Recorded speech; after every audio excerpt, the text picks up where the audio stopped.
hoy vamos a estar haciendo un paréntesis por la época en la que estamos. ¿Cuál es la época en la que estamos que todo el mundo está como pendiente? ¿Cuál es la época? La Semana Santa, ¿verdad? La semana que todo el mundo la conoce como Semana Santa. Y es una época que sí o sí hay que estar siempre recordando, analizando, escudriñando, porque esta semana es una semana, o más bien esta época es una de las semanas o una de las épocas que más la gente se pregunta cosas acerca de Dios, de la historia de Jesús, de su muerte, ¿verdad? Es una época donde las películas afloran, ¿cierto? Las películas empiezan a salir y las plataformas digitales exponen más películas, digamos así, religiosas. En fin, hay un movimiento de este tipo de situaciones en esta época del año. Y hoy vamos a estar recordando un poquito esto. La época del año que estamos viviendo es el comienzo del año bíblico. En esta temporada es que realmente arranca un año según la visión bíblica, según lo que Dios ha establecido. ¿Cómo se llama el primer año? Más bien, ¿qué nombre le puso Dios al primer año según su calendario? ¿Quién se acuerda? Más bien, le voy a hacer otra pregunta. ¿A cuántos meses Dios le puso nombre? ¿A cuántos meses del año Dios le puso nombre? ¿Nada? ¿A cuántos? Solo a uno. Al resto le decía el mes segundo, el mes tercero, ¿se ha visto? El mes cuarto. O sea, los demás lo llamaba con el número del mes. Solo después, mucho más adelante en la Biblia, cuando ya el pueblo judío salió de la esclavitud de Babilonia, fue que ellos le pusieron nombre al resto o a los meses. Pero Dios como tal no le puso nombre a los meses, solo a un mes. ¿A cuál? No. Solo le puso nombre al primer mes del año. ¿Y cuál es ese nombre? No, ahí sí estamos mal. Bueno, entonces vamos a ver esto porque el nombre que Dios le puso al primer mes del año tiene que ver el arranque del año y por qué el arranque del año. Y esto tiene que ver, obviamente, con todo el tema de la Pascua y todo esto, que de una u otra manera debe ser claro para todo el pueblo de Dios. Siempre. Entonces, hoy vamos a estar analizando un poquito esto. Vaya conmigo a Éxodo capítulo 12. Para que tenga estos temas claros, porque son necesarios para cuando usted lea la Biblia, pueda entonces establecer algunas conexiones, algún análisis interpretativo más cercano seguramente a lo que estaba ocurriendo y un análisis más cercano a lo que hoy ocurre. Lo primero que usted debe saber es que esta es la época en que arranca un año bíblico. Realmente es aquí, o sea que entre comillas, estos últimos 2-3 meses estaba como cerrándose el año bíblico. Para nosotros en Occidente era como si ya hubiera empezado hace 2-3 meses, pero realmente para Dios estaba culminando en estos últimos meses. Ahorita está empezando una nueva temporada para Dios. Y esto es muy importante porque sus ciclos de tiempo siempre van a ir determinando hechos que ocurrieron y que ocurrirán.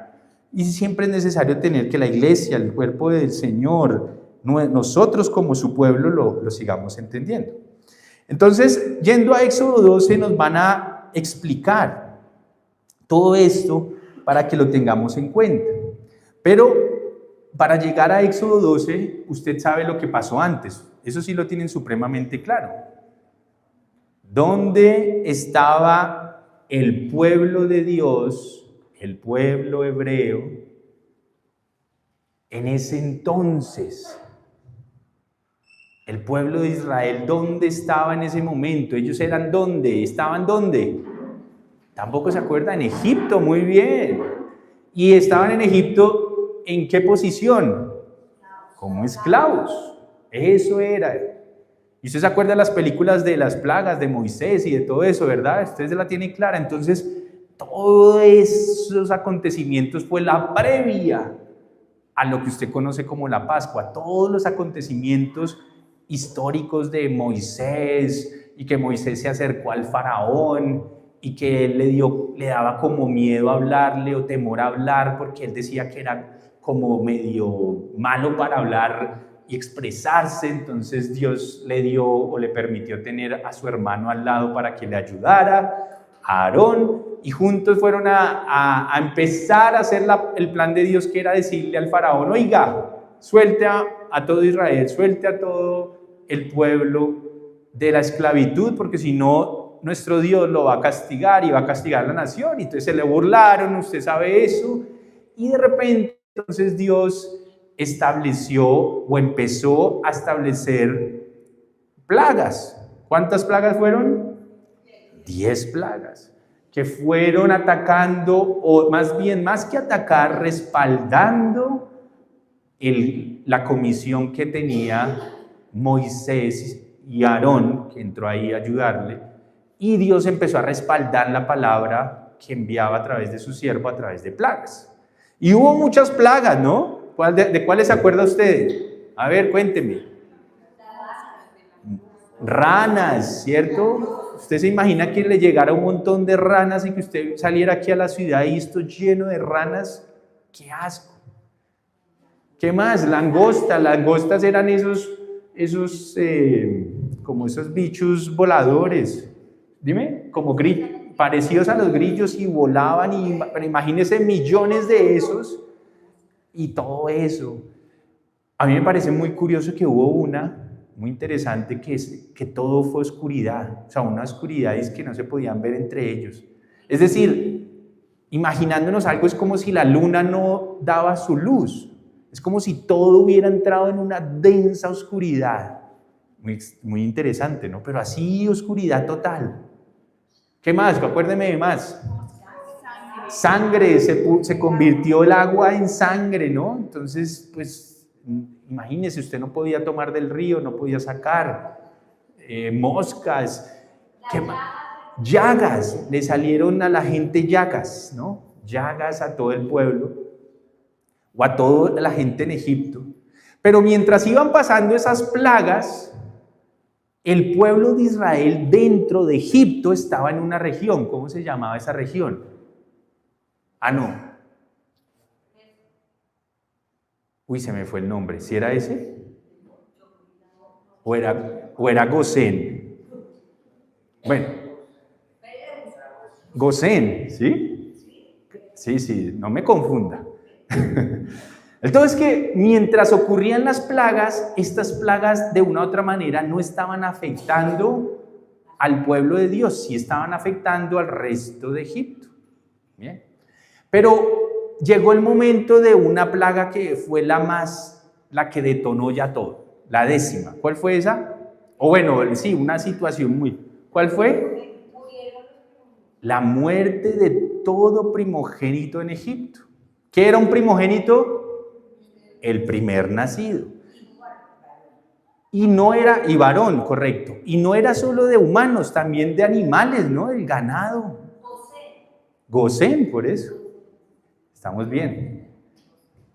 Entonces, se morían todos los primogénitos. Entonces murió mucha gente en un momento. Pero entonces, justo cuando estaba el clímax de estas plagas, Dios da una instrucción a su pueblo. Y es el momento de lo que conocemos como la Pascua. La Pascua ocurre ¿cuándo exactamente? Ahorita lo vamos a leer, pero si se acuerdan, ¿cuántos días después de que arranca el primer mes? 14. El día 14 del primer mes de Dios, que les voy a dar el nombre, ¿cómo se llamaba el nombre? Aviv. Muy bien. Más adelante, cuando ya volvieron de Babilonia, el pueblo judío lo pasó a Nisán, pero realmente el nombre que le dio Dios a ese primer mes es el mes de Aviv. ¿Qué significa Aviv? ¿Ni idea? Bueno, Aviv significa grano reverdecido y significa que que es acá tengo el nombre más, espigas tiernas de grano. Eso significa que reverdece el grano, que empiezan a dar fruto las primeras espigas. ¿Por qué? Porque en esta época, o el primer mes del año bíblico, es cuando daba la pauta al comienzo de la primavera en tierra de Israel. Entonces era cuando empezaban a salir empezaban a florecer, no a florecer porque no son flores, a salir los primeros granos del fruto de cebada. Entonces el hecho de que la tierra empezaba a dar esos frutos en la primavera, eso daba el comienzo al año bíblico. Por eso el nombre Aviv, porque tiene que ver con ese acontecimiento agrícola. ¿Listo? Entonces Dios le da el nombre de Aviv a ese, y usted se lo va a encontrar mucho en la Biblia, mes de Aviv. Ya después, en todo ese Tanaj, o los primeros libros de la Biblia, el Pentateuca, y todo esto, y toda esta historia, usted se va a dar cuenta que después Dios le llama el mes 2, mes segundo, mes tercero, no hay nombre, mes cuarto, mes quinto, pero a este sí le dan nombre, el primer mes del año, el mes de Aviv. ¿Listo? Entonces, con este acontecimiento agrícola, es que da la pauta para el arranque de la época o del nuevo ciclo anual para Dios. ¿Listo? Así es como arranca. Entonces, 14 días después del arranque de este mes bíblico es que mataban a los corderitos para la Pascua. La Pascua, como vamos a leer, no es otra cosa que una cena. Una cena que viene de una palabra hebrea que es Pesaj. Y Pesaj lo tradujeron a nuestro idioma como Pascua, pero realmente es Pesaj. Esa palabra, ¿qué significa? Ustedes ya saben eso. ¿O no se acuerdan? ¿Qué significa Pesaj o Pascua? Si es que lo pasamos a nuestro. ¿Qué significa el nombre de Pesaj? Le voy a dar una pista. ¿Qué hice? Pasar por alto. Eso es Pesaj. Pasar por alto. ¿Sí me entendió la señal? Ya nunca se la va a olvidar. Pasar por alto. Eso es Pesaj. O sea que la Pascua era, vamos a comer la cena de pasar por alto. Más o menos eso es lo que están diciendo. La pregunta es, ¿pasar por alto qué? ¿Cierto? Que eso es lo que, porque todo esto que pasaba tenía un significado que usted y yo tenemos que tener claro. Por eso cada año lo repetimos, lo interioriza usted, porque tiene que ver con nuestro Señor, con el Mesías, con Jesús, con Yeshua también. Entonces vamos a leer ahora sí con todo este contexto, Éxodo capítulo 12, y vamos a recordar lo que la palabra de Dios nos dice. Versículo 1 de ese capítulo dice así: en Egipto el Señor habló con Moisés y Aarón, les dijo: este mes será para ustedes el mes más importante, pues será el primer mes del año.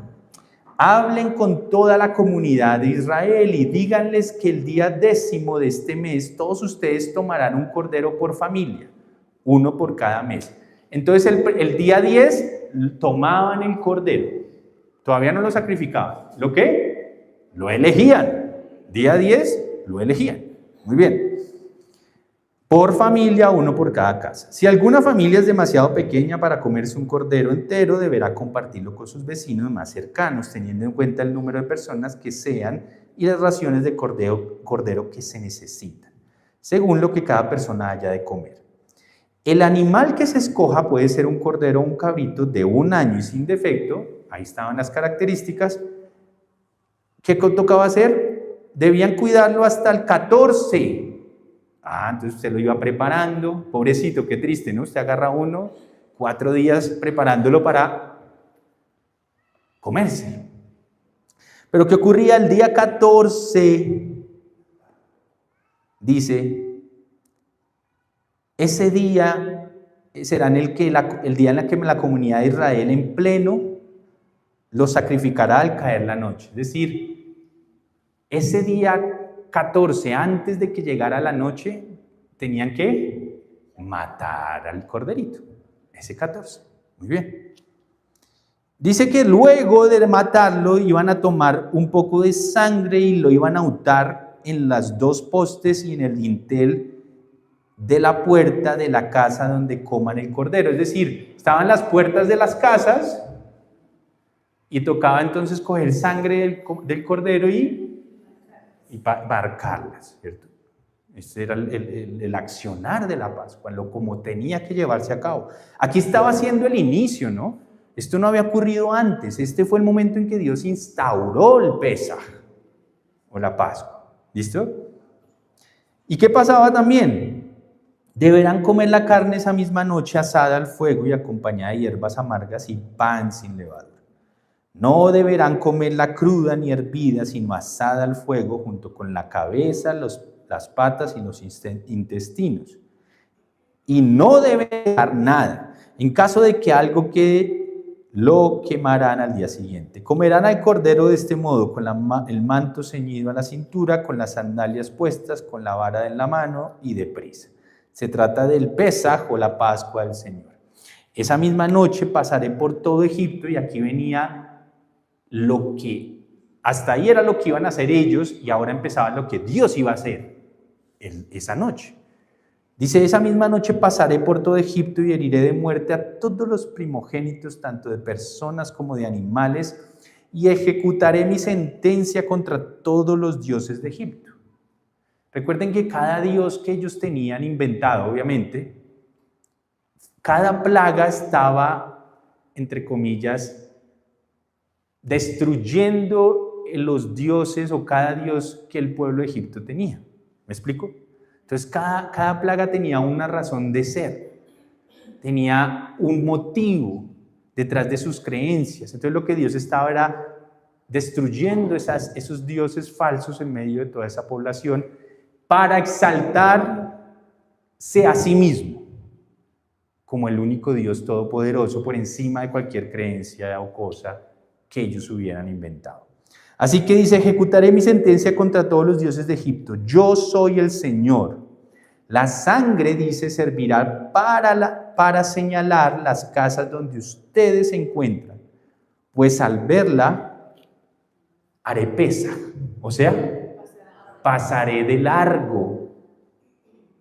Es decir, no heriré con mi sentencia la casa que yo vea con la sangre. Por eso se llama Pesaj. Porque la pasaba por alto, seguía de largo.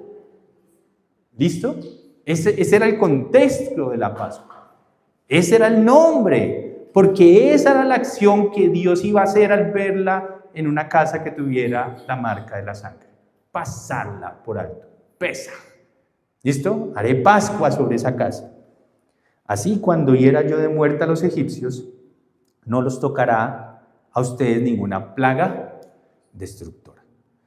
Este es un día que por ley deberán conmemorar siempre. Es una fiesta en honor del Señor y las generaciones futuras deberán celebrarla durante 7 días. Y es que, ¿qué pasaba con esa noche? Usted ya sabe eso. Esa noche ocurría la cena de Pascua o de Pesaj y arrancaba una celebración que duraba una semana, que era la semana que se llamaba la celebración. ¿Cómo era que se llamaba, que usted ya sabe? Panes sin levadura. Por eso es que se comía la cena con panes sin leudar, sin levadura. Y va a pasar eso durante una semana que aquí no lo van a recordar. Durante 7 días, arrancando desde esa noche, comerán pan sin levadura. Recuerde que para Dios un día arranca cuando cae la noche. Entonces por eso Él habla de que desde ese momento y durante 7 días comerán panes sin levadura, de modo que deberán retirar de sus casas la levadura del primer día. Todo el que coma algo con levadura desde el día primero hasta el séptimo será eliminado de Israel. Un tema muy serio que eso después tendría repercusiones en el futuro para entender lo que pasó con el Señor. Celebrarán una reunión solemne el día primero y otra el día séptimo. El primero y el séptimo de esa semana iban a ser días de reposo o Shabbats, ¿sí?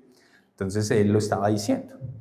Todo el que coma algo con levaduras del primer día hasta el séptimo será eliminado de Israel. Celebrarán una reunión solemne el día primero y el otro el día séptimo. En todo ese tiempo no harán ningún trabajo excepto preparar los alimentos que cada uno haya de comer. Solo eso podrán hacer.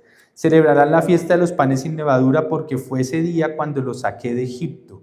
formados en escuadrones. Por ley, las generaciones futuras siempre deberán celebrar ese día. O sea que ese día también, aunque era sentencia para Egipto, o todo aquel que no tuviera las puertas en la señal de la sangre, iba a haber sentencia, pero también iba a haber regocijo y felicidad por otro lado para su pueblo, porque iba a ser el día en que él los iba a conmemorar, o iba a conmemorar como el día en que los sacó ¿de qué? De Egipto, de la esclavitud. Entonces la Pascua también da comienzo a la libertad, mientras que por otro lado da comienzo a la sentencia de los impíos en ese caso, de los que estaban en contra de él. Entonces la Pascua tiene dos caras: sentencia para unos, libertad para otros. Eso es otro tema, eso es otro aspecto de la Pascua que tenemos que tener en cuenta para lo que vamos a hablar ahorita. ¿Dónde voy? Versículo 18. Comerán pan sin levadura desde la tarde del día 14 del mes primero hasta la tarde del día 21 del mismo mes. Durante 7 días se abstendrán de tener levadura en sus casas. Todo el que coma algo con levadura, sea extranjero o israelita, será eliminado de la comunidad de Israel. No coman nada que tenga levadura, hace mucho énfasis en eso. Donde quiera que vivan ustedes, comerán pan sin levadura. Convocó entonces Moisés a todos los ancianos de Israel. Los ancianos son, desde esa época y siguen siéndolo hoy en día, parte del gobierno de su pueblo. Por eso es que los ancianos aparecen en el gobierno de la iglesia. Por eso es que hay una sujeción recíproca entre sacerdocios y ancianos. Eso después lo volveremos a estudiar cuando hablemos de iglesia, porque este es el modelo. Así que Moisés, que era sacerdote, convocó a los ancianos, porque uno tiene que convocarlos para cuando van a haber decisiones de este calibre, para que haya unanimidad, entendimiento y puedan entre los dos o ambos sectores ir a convocar al pueblo y guiarlos hacia lo que iba a pasar. Y les dijo a los ancianos: vayan enseguida a su rebaño. Bueno, ahí le explicó todo, ¿listo? Todo lo que ya le explicó Dios, se lo explicaron a ellos. Y cuando usted se salta al versículo 29, pues empezó a pasar todo. Dice: a medianoche el Señor hirió de muerte a todos los primogénitos egipcios, desde el primogénito del faraón en el trono hasta el primogénito del preso en la cárcel. O sea, no se salvó nadie. O sea, aquí no había que estatus social, que estatus no sé qué, que el que no tuviera la señal en sus casas, moría el primogénito. No había nada que hacer. Muy bien. ¿Dónde vamos? Versículo 30. Todos en Egipto se levantaron esa noche, lo mismo el faraón que sus funcionarios y sus funcionarios, y hubo grandes lamentos en el país. No había una sola casa egipcia donde no hubiera algún muerto. Tremendo, ¿no? Esa misma noche mandó llamar al faraón a Moisés y a Aarón y les ordenó: largo de aquí, aléjense de mi pueblo, ustedes los israelitas, vayan a adorar al Señor como lo han estado pidiendo. Llévense también con ustedes sus rebaños y sus ganados como lo han pedido, pero váyanse ya, que para mí será una bendición. O sea, finalmente a través de esa situación, él cedió, el faraón, y finalmente el pueblo de Egipto pudo salir. ¿Cuánto tiempo duró más o menos el pueblo de Israel, logró finalmente salir?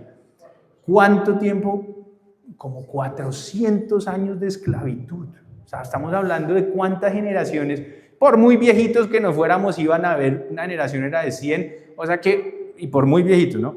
Entonces eran mínimo 4, pero obviamente nacieron muchas más, pero estoy hablando de la longevidad de una persona que llega a ver, una persona de 100 años puede llegar a ver 4 generaciones. O sea que ¿cuántas generaciones pudieron haber habido si eran 400? ¿Cuánto serían 4 por 4? 16, o sea, unas 16 generaciones pudieron haber nacido en ese tiempo. Eso es harto, ¿o no? Si yo he visto la de mi abuelito, alcancé a ver, vi una. Mis papás, la mía y mis hijas, voy 4. Pero ojo, no que yo estuve ahí, que alcancé a ver, porque yo solo he estado 30 años. Pero si usted suma 16 generaciones más o menos, es harta gente, harto tiempo, y 400 años es un montón en nuestra vida humana, pero para Dios es como un día, ¿no? Cerró los ojos y abrió. ¿Sí? 400 años. O sea que este día era muy importante porque habían pasado muchas cosas y parecía imposible su libertad. Es decir, la única manera de que la libertad del pueblo de Israel hubiera ocurrido es que Dios se hubiera metido. No había otra manera. Bien, tenga en cuenta eso que acabo de decir. Sigamos. ¿Dónde voy? 33. El pueblo egipcio, por su parte, instaba a los israelitas a que abandonaran pronto el país. De lo contrario, decían, podemos darnos por muertos. Entonces los israelitas tomaron las artesas de masa todavía sin leudar y luego de envolverlas en sus ropas se los echaron al hombro. Después, siguiendo las instrucciones que Moisés les había dado, pidieron a los egipcios que les dieran objetos de oro y plata y también ropa. Esto es muy interesante porque ellos estaban, como eran esclavos, pues, ¿qué ocurría? Un esclavo, pues, tenía lo mínimo, ellos no tenían provisión, tenían sí para vivir. Cuando uno es esclavo, a uno el amo o dueño lo mantiene a usted con lo que usted necesita para no morir, porque usted lo necesitan vivo, ¿no?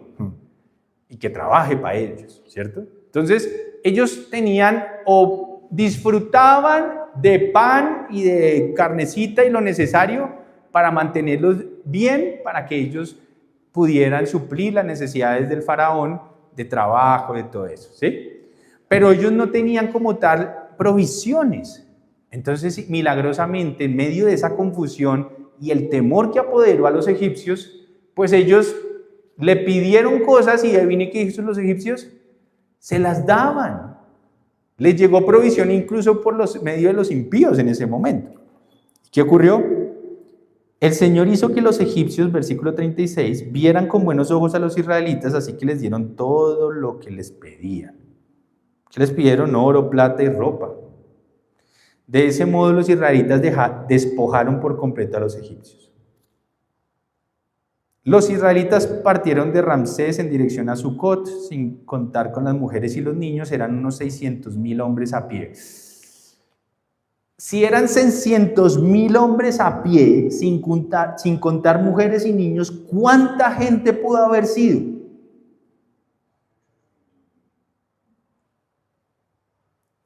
Mucha. Por lo menos 2 millones bajito. Más, ahora se súmele el ganado que tenían, que ahí que también, o sea, imagínense esa peregrinación tan tremenda, era mucha gente. 2, 3 millones, no sé, y súmele a eso, y todos saliendo con sus cosas. No, increíble. No, a veces no se imagina la magnitud del tema, ¿no? Con la masa que sacaron, bueno, ahí hablaron, después saltémonos al 40, los israelitas habían vivido en Egipto 430 años. Precisamente el día en que se cumplían los 430 años, todos los escuadrones del Señor salieron del Egipto. O sea, muy exacto el tema, ¿no?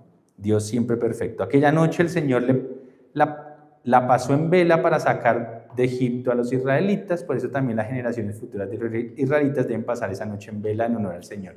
Es decir, como si Él no hubiera dormido. Obviamente nuestro Dios nunca duerme, pero estuvo activo mostrando su grandeza en medio de este proceso. Eso es más o menos la Pascua. Eso es lo que ocurrió. Entonces pasa por alto y hay varios temas ahí importantes. Lo primero, entonces, después de todo eso, es que esa cena se convirtió durante muchas y muchas y muchas generaciones algo muy importante, porque a medida que pasaron los años, el pueblo de Dios repitió este acontecimiento y se acordaban que Dios los sacó de Egipto. ¿Qué pasó cuando ya los sacó? Usted se acuerda, ¿no?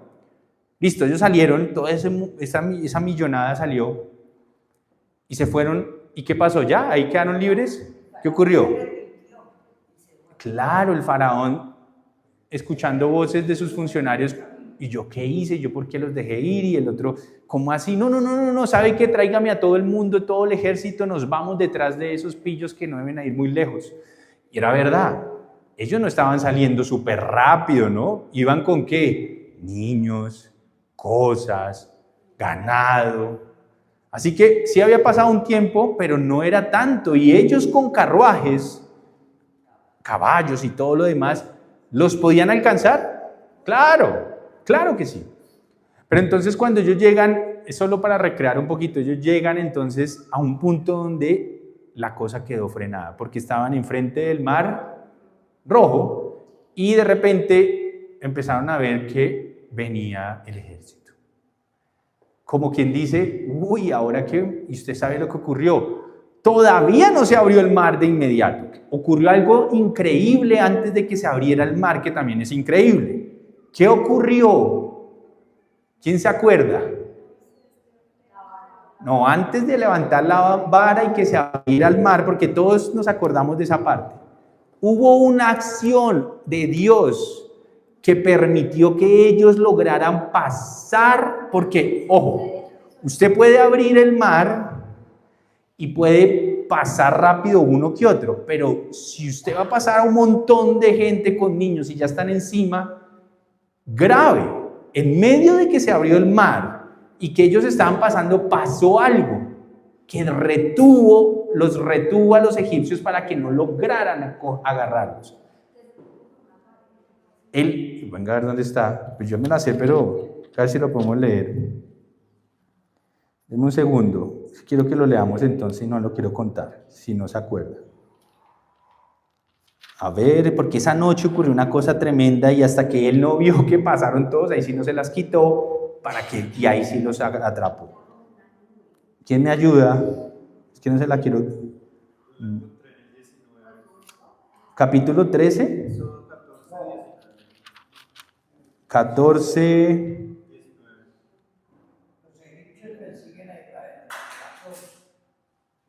Muy bien. Entonces pongan atención acá. Dice desde el 15. Capítulo 14, versículo 15 de Éxodo. Pero el Señor le dijo a Moisés, porque ahí estaba en el momento entre el mar y todo, y la situación, ¿por qué clamas a mí? Le dijo Dios a Moisés, ordena a los israelitas que se pongan en marcha, y tú levanta tu vara, extiende tu brazo sobre el mar y divide las aguas, eso lo conocemos, para que los israelitas lo crucen sobre el terreno seco. Yo voy a endurecer el corazón de los egipcios para que los persigan. Voy a cubrirme de gloria a costa del faraón y de su ejército y de sus carros y jinetes. Y cuando me haya cubierto de gloria a costa de ellos, los egipcios sabrán que yo soy el Señor. Entonces el ángel de Dios que marchaba al frente del ejército israelita se dio vuelta, y aquí viene lo que pasó, y fue a situarse detrás de este. Es decir, se hizo detrás del pueblo. Muy bien. La parte de atrás, la cola. Dice, lo mismo sucedió con la columna de nube que dejó su puesto de vanguardia y se desplazó hacia la retaguardia, quedando entre los egipcios y los israelitas. Durante toda la noche, esto fue increíble, durante toda la noche la nube fue oscuridad para unos y luz para otros. Así que en toda esa noche no pudieron acercarse los unos a los otros. Es decir, Dios retuvo de una manera milagrosa porque ya estaban a poco. O sea, si Él no los hubiera retenido, ellos no hubieran podido pasar. Porque aunque les hubieran abierto el mar, no hubieran tenido el tiempo para pasar tantos y no ser alcanzados. Entonces, de una manera milagrosa, Él hizo una confusión ahí entre ellos durante toda la noche para que no lograran pasar. Hizo que hubiera luz para los israelitas y oscuridad para los egipcios, de una manera extraña que no podemos de pronto imaginarnos. O la podemos imaginar, pero es tan extraño, tan increíble. Y entonces dice que toda la noche no lograron conectarse, ellos no pudieron acercarse finalmente. Entonces Moisés extendió su brazo sobre el mar y toda la noche el Señor envió sobre el mar un recio viento del este que lo hizo retroceder, convirtiéndolo en tierra seca. Es que la pasada no fue en 2 minutos, fue toda la noche pasando a este par de millón de personas, niños, cosas. Es que la cosa era compleja. O sea, sin la intervención divina hubiera sido imposible. ¿Y qué pasó? Las aguas del mar se dividieron y los israelitas lo cruzaban sobre tierra seca. El mar era para ellos una muralla de agua a la derecha y otra a la izquierda. Los egipcios los persiguieron. Todos los caballos y carros del faraón y todos sus jinetes entraron en el mar tras ellos. Eso ocurrió fue cuando ya Cuando Dios ya vio que pasó todo el mundo, ahí sí los dejó pasar. Y cuando ellos ya estaban en el proceso de pasar sobre tierra seca, ahí fue que soltó el agua. ¿Cuántas veces vemos ese milagro de que se abrió las aguas en la Biblia? Esto también ocurrió después, solo que no nos acordamos. ¿En dónde?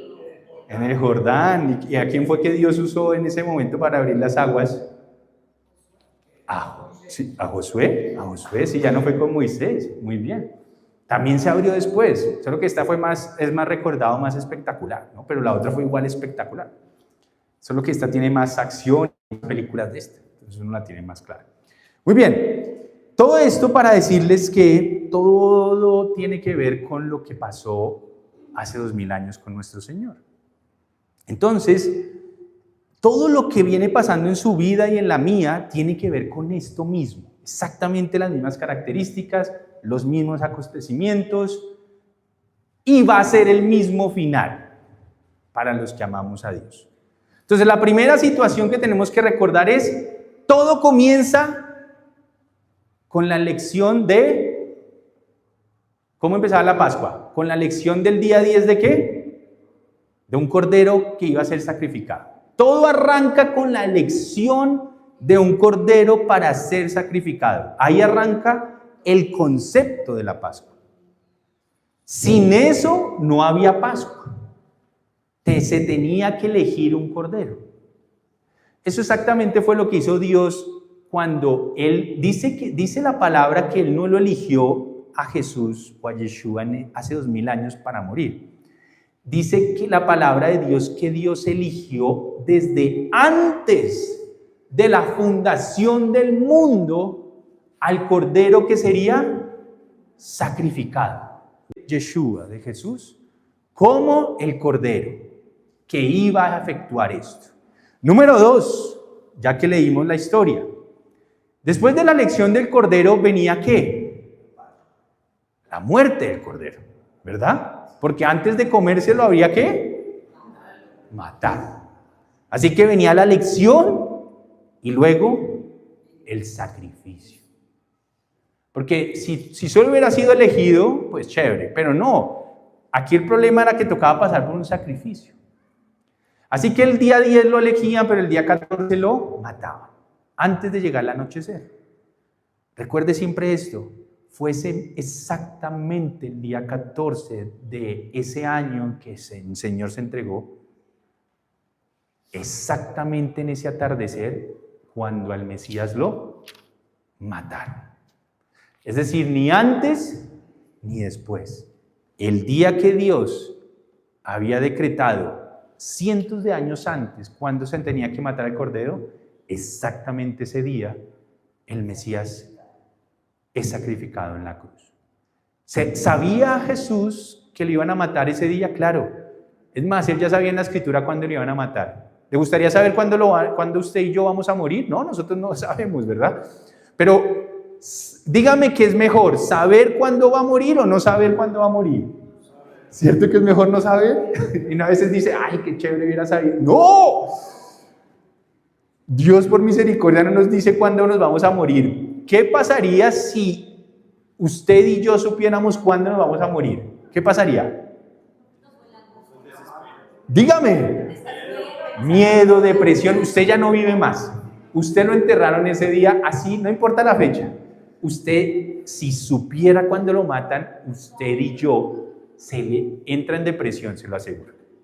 Usted ya no va a disfrutar nada.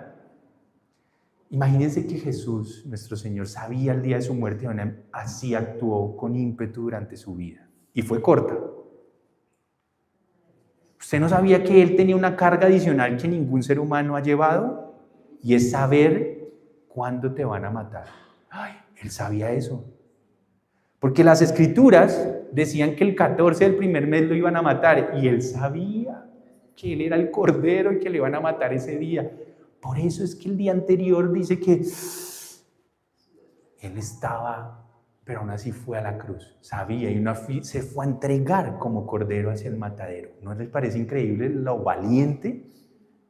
Porque créanme que si usted y yo sabemos que si allí en la esquina nos van a matar, ¿qué haríamos? Por ahí no paso, yo hago cualquier, es más, abro esa puerta y arranco para allá. Pero él fue tan valiente que sabía que allá lo iban a matar y aún así obedeció al Padre y fue. ¿No les parece eso increíble? Es que a veces no lo pensamos. Él sabía el día de su muerte. Ningún ser humano lo sabe. Pero él aún así actuó con valentía en medio de eso. ¡Wow! Así que el día 14 del primer mes, por eso los judíos, sabiendo que la Pascua iba a iniciar esa noche y sabiendo que eso daba inicio a la semana de los panes sin levadura, y sabiendo que ese primer día era tan solemne y que era un día de reposo, mejor dicho, súper guau, por eso es que aceleraron la bajada de él de la cruz. ¿Se acuerdan que decían? Nuestro día solemne ya va a empezar en la noche, bájenlo rápido, no va a hacer que él contamine esta cosa. ¿No se han dado cuenta que él era el que estaba? Él era la Pascua. ¡Wow! ¿Y qué ocurría después de que lo mataban? Se lo comían esa noche. ¿Qué dijo el Señor? El que no coma, casi que nos dijo, si ustedes no aprenden a alimentarse de mí, van a perecer. ¿Se acuerdan? Tienen que comer de mí, de mi cuerpo, de mi sangre. Ustedes tienen que alimentarse de mí. En sentido figurado, Él es nuestra Pascua, nuestro alimento. El que no aprenda a comer al Mesías, alimentarse de Él, va a perecer. No va a poder hacer Pascua. Y quien no hace Pascua, viene lo otro. Comían, pero a la vez mientras comían, ¿qué pasaba? ¿Qué pasaba? Acuérdense, ahí decían, ¿qué tocaba hacer? Exacto, coger de la sangre y pintar la entrada de su casa y de la mía. Es decir, que los que conocemos al Señor y comemos de Él, de su palabra, además de eso, su sangre está en este momento puesta como protección de nuestra familia. ¿Protección de qué? Porque ahí viene lo que va a pasar, que no ha pasado y que va a pasar un día. Porque estamos en la mitad, entre comillas, del proceso de Pascua hoy, para que me entiendan. Ya el cordero se eligió, ya se sacrificó, ya no lo podemos comer y ya podemos pintar nuestras casas con su sangre. Hasta ahí estamos hoy. Pero como la Pascua no era solo eso, tenía que pasar más cosas y es la que viene ahora. ¿Qué ocurría después de que pintaban las casas? ¿Cuál era la siguiente acción? ¿Qué ocurría? ¿Qué ocurría? Dios actuaba ahora. ¿Qué hacía Dios en ese momento? Iba a pasar juicio. Venía el juicio de Dios. Así que nosotros estamos en este momento a las puertas del juicio de Dios. Y cuando el juicio venga, porque va a venir, dice la palabra y dice la Pascua que ¿qué va a ocurrir? Van a haber unos que van a llorar y otros que van a reír, a estar llenos de gozo. Porque el juicio de Dios se avecina sobre la tierra y sobre todo ser humano que la habita. Pero su juicio va a caer sobre los que tengan pintada la sangre en las puertas de sus hogares. No. ¿Y cuál es el juicio de Dios? Que todo aquel que haya rechazado al Mesías, al Cordero sacrificado, al haberlo rechazado, su sangre no puede pintar nada de su casa. Así que su juicio va a caer sobre ellos. Se dan cuenta que el juicio de Dios no es porque Él quiera enjuiciarlos, es porque ellos rechazaron lo que podía evitar que los enjuiciaran. Así que terminaron fue ellos haciéndose el juicio divino. Pero aquellos que hemos creído que su sangre está activa y que nos perdonó y nos perdona a causa de que lo seguimos y vivimos para Él y para obedecerle, podemos estar tranquilos, porque su juicio va a ser pesa. Va a pasar por alto nuestras vidas. Por eso la condenación eterna, el lago de fuego y azufre, no nos va a pertenecer a nosotros, porque Él va a pasar por alto. Pero si un día nos relajamos, ya sabemos que el Cordero de Dios existió y todo el tema, pero no vivimos en Él, es como si no estuviéramos la sangre activa, o no hubiéramos pintado nuestra casa y nuestra puerta con su sangre. Hay gente que cree que está pintada la puerta con su sangre, pero estas personas son las que viven como quieren y no se esmeran por obedecerle. Se van a llegar a una gran sorpresa. Pero más vale que nosotros estamos en el Señor. Por eso los que amamos al Señor de verdad y buscamos su santidad, estamos tranquilos. Entonces el juicio un día vendrá y para nosotros será libertad total. Muy bien, porque por fin, cuando Él venga a hacer juicio, dice que lo incorruptible se vestirá ¿de qué? Perdón. Lo corruptible se vestirá ¿de qué? De incorruptible. Y todo este cuerpo pecaminoso en el que andamos será transformado en un nuevo cuerpo. Y todos los muertos también resucitarán. Y la libertad total, porque ya vivimos en libertad, pero esa perfecta en medio de un cuerpo que ya no es mortal y no tiende hacia el pecado, será nuestra nueva casa, nuestro nuevo hogar. Podemos ver la Pascua en sentido pequeño o en sentido grande. Yo se las estoy contando hoy como en el sentido macro, porque lo podemos pasar a lo que ahorita ya les voy a decir para terminar. Pero entonces, en ese sentido expandido, un día va a venir el juicio. Y muchos van a llorar, se van a lamentar. Y todos sus dioses, porque el Pesaj era la condenación a todas esas creencias y dioses falsos que la humanidad ha inventado durante toda la historia. Quedarán en ridículo y en vergüenza. Todas las naciones, y ahí es cuando se cumplirá la palabra cuando dice, toda lengua confesará y toda rodilla se doblará y confesarán que Jesús es el Señor. Para algunos ya será tarde esa confesión, pero igual lo harán. Pero para otros será el regocijo porque dirían, mi fe y lo que tuve que sufrir durante el tiempo de esclavitud, valió la pena sostenerme hasta el fin. Todo esto tiene que ver con lo que ha pasado y con lo que va a pasar. Así que esa última parte es la que se viene. ¿Y se acuerdan que hay una profecía que dice que las riquezas de los impíos vendrán a los justos? Eso no pasa ahorita, no se deje crecer cuando dicen, y entonces la riqueza va a venir y usted va a ser rico mañana y usted es el hijo. No, esto es una profecía para el futuro. A nosotros nos toca trabajar juiciosos. No espere que le salgan un montón de ceros en la cuenta. Si le salen un montón de ceros en la cuenta, por favor llame al banco y pregunte que de pronto fue un error y hay que devolver la plata, ¿no? Que es que a uno lo meten en unos cuentos. La profecía sí dice que las riquezas de los impíos vendrán a nosotros los justos. ¿Cuándo? Después del juicio. Nosotros, el pueblo de Dios, va a tener riquezas a más no poder. ¿No les parece eso increíble? ¡Wow! Pero mientras tanto tenemos que trabajar juiciosos. ¿Cierto que sí? Y no quiere decir que no tengamos en abundancia o a veces pasemos tiempo de escasez, pero estas riquezas de que van a ser trasladadas va a ser para después, según como dice el Pesaj.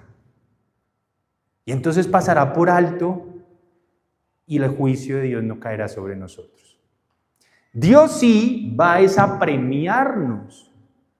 Algunos tendremos más coronas que otros a causa de que nos pusimos más ahí en la jugada, atentos a lo que Él necesitaba. Habrán más coronas para otros, unos, más delegación de autoridad en su reino mientras Él viva en este reino milenial acá en la tierra para unos que para otros. Pero eso no quiere, pero el juicio es a los que van a juiciar, es que no entran y punto. Y se van al lago de fuego. Difícil, ¿no? Así que, ¿por qué creen? Y ahora sí vaya a Primera de Corintios, cuando los discípulos del Mesías, incluyendo Pablo, entendían esto a la perfección. Primera de Corintios capítulo 5.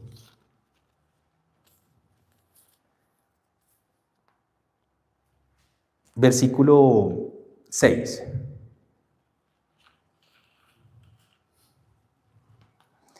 Primera de Corintios capítulo 5, versículo 6. Y el apóstol Pablo, hablando a sus oyentes y dejándoles o animándolos a que dejaran de vivir en la maldad, en los pecados, les dice esto: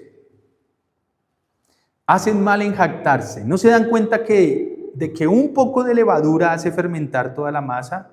Él está tratando de decirles, ¿no se dan cuenta que un poco de maldad en nuestras vidas termina contaminando toda nuestra vida? Eso es lo que está preguntando según todo el contexto. Y después dicen, desháganse de la vieja levadura para que sean masa nueva. Es decir, dejen ya a un lado sus prácticas pecaminosas, su vieja forma de vivir, la manera que hacían todas las cosas como las hacían cuando no conocían al Mesías.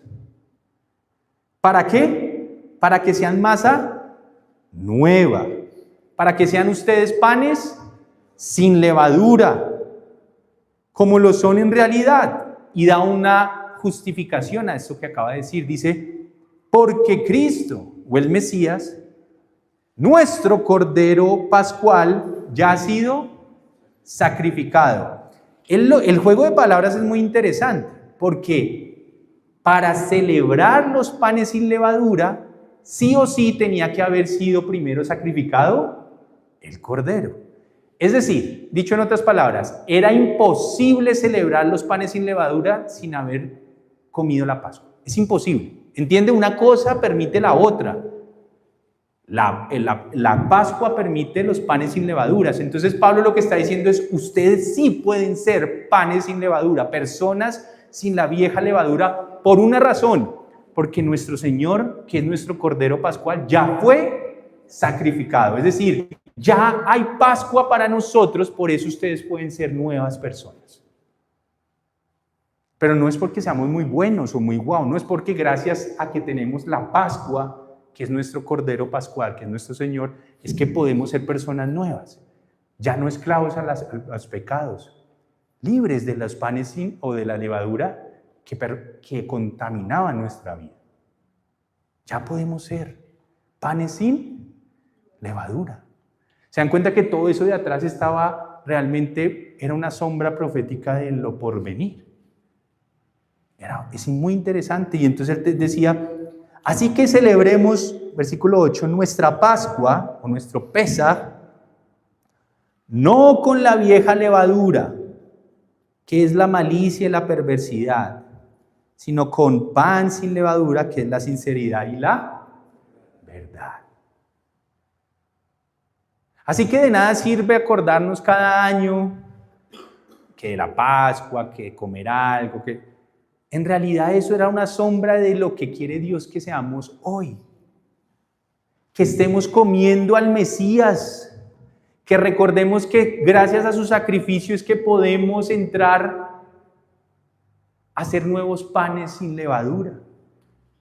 Que gracias a lo que Él hizo es que tenemos la certeza y la esperanza de ver un día nuestro galardón. Salir de Egipto con todas las riquezas de los impíos para una nueva tierra, eso es lo que va a ocurrir. Y Dios los iba a llevar a una nueva tierra. ¿A cuál tierra? ¿Saben cuál es nuestra nueva tierra prometida, no? Porque hay una tierra prometida. ¿Cómo se llama la nueva tierra prometida por Dios?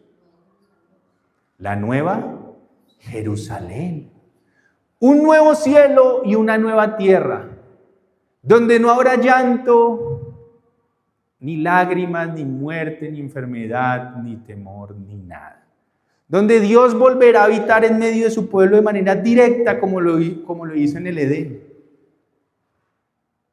donde viviremos por los siglos de los siglos. Eso va a ocurrir después de los 1000 años de gobierno que se avecinan cuando Él regrese. Pero llegar a ese momento del juicio de Dios fue fácil para Israel. Fue durísimo. ¿Sabían qué hizo el faraón durante ese tiempo de plagas que iban en contra de él y de su nación Egipto? ¿Qué hizo el faraón en contra de Israel mientras tanto? Les triplicó el trabajo. Los quiso esclavizar. O sea, si ya estaban mal, los quiso humillar más, los quiso perseguir más, los quiso hacer sufrir más. Así que previo a la venida de Él para hacer su juicio y hacer Pesaj, que es lo que se avecina, ¿qué es lo que las Escrituras dicen que va a hacer el mundo contra los que llevamos el testimonio de Jesús? Nos van a perseguir más. No, pero no estoy hablando de las plagas que el Señor va a mandar a la tierra, que también va a mandar, ¿no? Estoy hablando es de que el mundo nos va a odiar cada vez más, nos va a multiplicar sus ataques, nos va a tratar de, lo que hizo el faraón con todo Egipto mientras tanto, hacer sufrir más. Lo que pasa es que mucha gente predica que eso ya no va a pasar, pero se les olvida cómo ocurrió el Pesaj. El Pesaj no fue evitar que el faraón se encegueciera más fuerte contra el pueblo de Dios. Lo que no le caía al pueblo de Dios eran ¿qué? Las plagas que Dios mandaba, pero el enfurecimiento del faraón sí los alcanzó a tocar. ¿Entienden la diferencia? Y ese enfurecimiento de lo que se avecina en el futuro, liderado por probablemente una persona, es lo que nos va a atacar a nosotros. Y la Biblia dice que no todos van a quedar vivos, que algunos van a perder sus bienes, serán encarcelados, otros van a morir. Y si se nos olvida esos temas, pues estamos olvidándonos del diseño del Pesaj. Eso seguirá ocurriendo, pero tenemos la esperanza de que al final la victoria será de nuestro Dios y nosotros tendremos el regocijo de no ver su juicio sobre nuestra vida, sino ver el Pesaj, el pasar por alto su ira contra nosotros. Será perdonada no porque hicimos perfecto las cosas, sino porque la sangre del Cordero estaba en nuestras vidas. ¿Y cómo se mantiene la sangre del Cordero en nuestras vidas? Porque vivimos para Él genuinamente. Que cuando cometemos un error, porque lo vamos a cometer rápidamente, pero ya no estamos practicando pecado. Ya somos panes sin levadura. Estamos buscando que nada de levadura esté en nuestra vida. Es decir, de la perversidad que antes nos dominó y todo. No, estamos saliendo de ella y Dios nos está ayudando. ¿Verdad que sí? Si tenemos ese compromiso, podemos estar tranquilos de que estamos en el diseño de Dios. Eso es el Pesaj o la Pascua. Que si toca comer aquello, que si no puedo comer que si no puedo comer carne, que puedo poner pescado. Miren, eso no tiene nada que ver. Usted puede comer lo que quiera. ¿Entienden lo que estoy tratando de decir? No ese es el objetivo. Es más, se comía era carne de cordero. Así que los dilemas de que los carne y que no carne, que sí, que el pescado, que no el pescado, que sí, que a tal día. No. El dilema no es ese. Vívalo como quiera, tranquilo. Pero lo importante es que usted y yo seamos panes sin levadura actualmente, a causa de que nuestro Cordero, nuestra Pascua, ya entendimos quién es y está activa en nuestra vida, y nuestros dinteles y los postes de nuestros hogares y nuestra vida están pintados con su sangre, están manchados, más que manchados es rociados con la preciosa sangre del Cordero. Pongámonos de pie y oramos y le damos gracias a Dios porque eso es la Pascua, eso es el Pesaj. Eso es lo que Dios quiere que recordemos. De hecho, la Pascua hoy está a mitad de camino, la Pascua macro, la general. Espero que me hayan agarrado, porque ese diseño se está por cumplir. Ya vamos en la mitad.